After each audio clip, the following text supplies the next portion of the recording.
Hey guys welcome back to another video. Guys कैसे हैं आप लोग। गाइज जब भी हम रात को हमारे आसमां को देखते हैं तो ये हमें इतना सुलझा हुआ और खूबसूरत नजर आता है कि इसके बारे में कुछ भी कहना बहुत ही मुश्किल है। बट गाइज बाहर से ये हमें जितना खूबसूरत नजर आता है, गाइज अंदर से ये इतना खूबसूरत नहीं है। बल्कि हमारे ब्रह्मांड में रोजाना गाइज कुछ ऐसी घटनाएं होती है जिनके बारे में हम लोग सपने में भी नहीं सोच सकते। और इसीलिए गाइज हमारे इस पूरे यूनिवर्स में क्या हो रहा है, क्या कुछ यहाँ घट रहा है या फिर क्या यहाँ पर होने वाला है, इसके बारे में गाइज हमें पता ज़रूर होना चाहिए। और गाइज इसीलिए स्पेस से जुड़ी कुछ मिस्टीरियस इन्फॉर्मेशन के लिए आप इस वीडियो को लास्ट तक ज़रूर देखें। तो गाइज देखते हैं और शुरू करते हैं हमारे ब्रह्मांड से जुड़े कुछ खतरनाक रहस्यों को। सबसे पहले गाइज मैं बात करने जा रहा हूँ एस्ट्रॉइड्स एंड कॉमेट्स के बारे में। गाइज बात है 9 जनवरी 2017 की, जब सभी धरतीवासी अपनी नॉर्मल लाइफ जी रहे थे रोजाना की तरह। ठीक उसी समय एक AG-13 नाम का ये एस्ट्रॉइड हमारी धरती से लगभग चांद जितनी दूरी से निकल गया।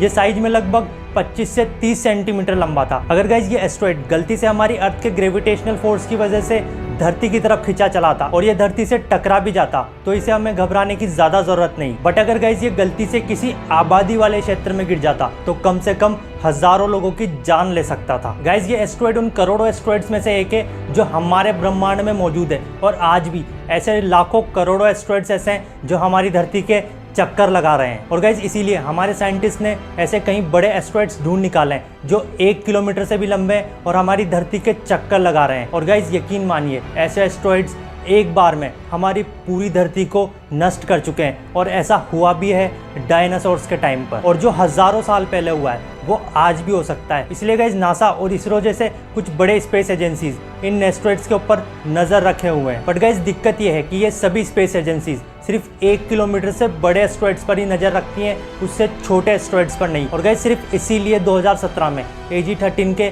हमारी धरती के पास से निकल जाने के बाद हमारे साइंटिस्ट को उसके बारे में पता लगा। हालांकि ऐसे छोटे एस्ट्रॉइड्स हमारी पूरी धरती न सही मगर किसी छोटे शहर या किसी छोटे देश को चुटकियों में खत्म कर सकते हैं।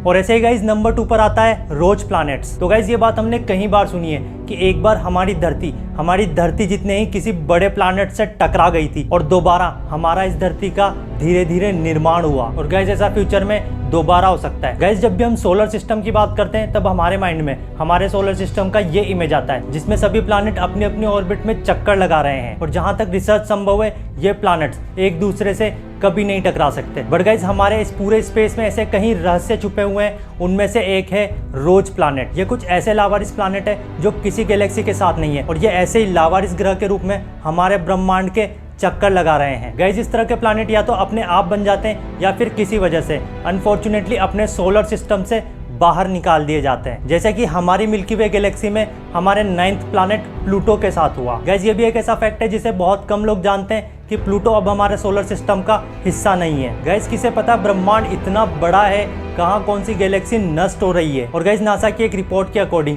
हम आसमान में जितने तारे देखते हैं उससे कहीं ज्यादा रोज प्लैनेट आसमान में मौजूद है। गाइज इन रोज प्लैनेट्स के पास अपनी कोई रोशनी नहीं होती, इसीलिए हम इन्हें आसानी से धरती से देख भी नहीं सकते। बट जो रोज प्लैनेट धरती के सबसे पास मिला है उसका नाम है वाइस 08550714 जो धरती से लगभग 7 प्रकाश वर्ष दूर है। तो गाइज ऐसा अभी लाखों सालों तक पॉसिबल नहीं कि हमारी धरती ऐसे किसी लावारिस ग्रह से टकरा जाए।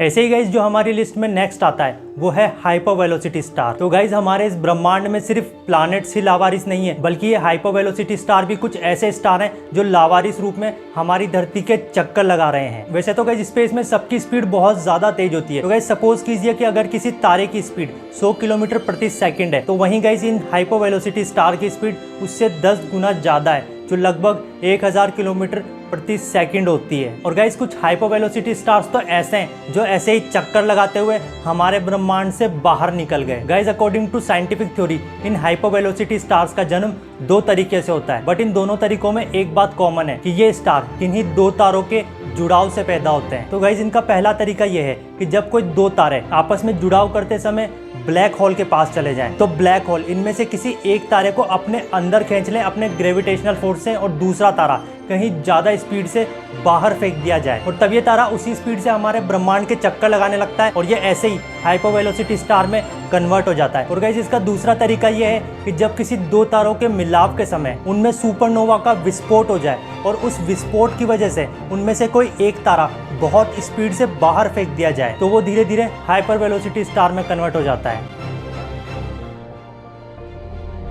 अब गाइज नेक्स्ट हम बात करने जा रहे हैं हमारे ब्रह्मांड के सबसे बड़े दानवों के बारे में। यस गाइज मैं बात कर रहा हूँ ब्लैक होल की। और ऐसे ही गाइज हमारी लिस्ट में नेक्स्ट आता है रोज ब्लैक होल। गाइज रोज ब्लैक होल हमारे इस ब्रह्मांड में सभी मुसीबतों से सबसे बड़ी मुसीबत है। तो गाइज ब्लैक होल के बारे में तो आप लोग जानते ही हैं, आपने जरूर सुना होगा कि ब्लैक होल हमारे ब्रह्मांड का एक ऐसा दानव है जिसकी ग्रेविटेशनल फोर्स में अगर कुछ भी चला जाए तो वो दोबारा से वापस नहीं आता, लाइट भी नहीं। और गाइज ऐसे ही हमारी मिल्की वे गैलेक्सी के सेंटर में भी एक ब्लैक होल मौजूद है। बट गाइज साल 2000 में नासा ने एक बहुत ही चौंकाने वाली बात कही कि हमारे ब्रह्मांड में कुछ ऐसे ब्लैक होल हैं जो पूरी तरह से लावारिस हैं, और XJ1417+52 नाम का एक ब्लैक होल ढूंढ निकाला है जो हमारी गैलेक्सी के सबसे करीब है। और गाइज ये ब्लैक होल किसी भी गैलेक्सी के सेंटर में नहीं है, बल्कि ये पूरी तरह से लावारिस है। और गाइज इसके रास्ते में जो भी प्लैनेट आते हैं ये उन्हें पूरी तरह से निगल जाता है। बट गाइज हाल फिलहाल हमारे लिए इससे डरने की जरूरत बिल्कुल नहीं है, क्योंकि ये हमारी धरती से 4.5 बिलियन प्रकाश वर्ष दूर है। और गाइज इस तरह के ब्लैक होल किसी दो आकाश गंगाओं के टकराने से पैदा होते हैं और फिर ऐसे ही गैलेक्सी में लावारिस घूमते हैं। नाउ गाइज जो हमारी लिस्ट में सबसे लास्ट में आता है वो है कॉलिजन ऑफ गैलेक्सी। तो गाइज जो भी बातें मैंने अभी तक आपको बताई उनसे आपको डरने की बिल्कुल जरूरत नहीं है, क्योंकि फ्यूचर में इन सभी घटनाओं के होने के चांसेस बहुत कम है। बट गाइज एक घटना ऐसी है जिसका होना बिल्कुल पक्का है। नासा ने एक बात बिल्कुल कंफर्म कर दी है कि आज से 4 बिलियन साल बाद हमारी मिल्की वे गैलेक्सी एक एंड्रोमेडा नाम की गैलेक्सी से टकरा जाएगी, और इन दोनों गैलेक्सी के टकराव के बाद जो नई गैलेक्सी बनेगी उसका नाम होगा मिल्कड्रोमेडा। और इस टकराव के बाद इन दोनों गैलेक्सी का ब्लैक होल एक विशालकाय ब्लैक होल में कन्वर्ट हो जाएगा। गाइस कहा जाता है कि इस टकराव के बाद हमारी गैलेक्सी को ज्यादा फर्क नहीं पड़ेगा, मगर गाइस इसका मतलब ये भी नहीं कि हम फिर भी जिंदा रहेंगे, क्योंकि तब तक गाइस हमारी अर्थ की सरफेस बहुत ज्यादा गर्म हो चुकी होगी, और गाइस उस गर्मी की वजह से इस धरती पर लाइफ पॉसिबल नहीं हो पाएगी, क्योंकि गाइस सूरज की गर्मी 40% ज्यादा हो जाएगी और सूरज अपनी लाइफ साइकिल के आखिरी दौर में होगा। और गाइस इस पूरे ब्रह्मांड में एक दिन ऐसा भी आएगा जब यहाँ पर रोशनी देने के लिए न कोई सूरज होगा और न कोई इंसान।